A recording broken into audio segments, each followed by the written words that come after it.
ক্ষমতাসীন আওয়ামী লীগের পক্ষ থেকে আন্দোলনকারীদের মোকাবেলার ঘোষণা দেয়া হলো নেতাকর্মীদের খুব একটা মাঠে দেখা যায়নি।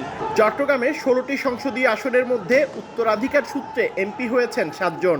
এছাড়া অন্যান্য অনেক আসনগুলোতে প্রভাবশালী সংসদ সদস্য থাকলেও মাঠে উপস্থিতি ছিল না কারো। এমন পরিস্থিতিতে আওয়ামী লীগ ও এর সহযোগী সংগঠনের সাংগঠনিক দুর্বলতার বিষয়টি ব্যাপকভাবে সামনে আসে। অনেক এমপি নিজ এলাকায় না থেকে দেশের বাইরে ছিলেন বলেও জানা যায়। সংসদ সদস্য নিজ এলাকায় না থেকে বিদেশ যাওয়ার প্রবণতা আন্দোলনের গতি প্রকৃতি বুঝতে ব্যর্থ হওয়ার কারণেই এই অবস্থার সৃষ্টি হয়েছে বলে জানান চট্টগ্রাম মহানগরের ১৪ দলের সমন্বয়ক।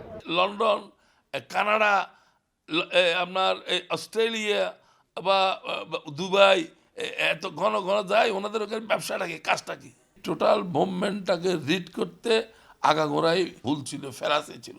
সেটার পরিণতি হয়েছে দল সংযুক্ত না হওয়া আর সব কিছুকে একটা খেলো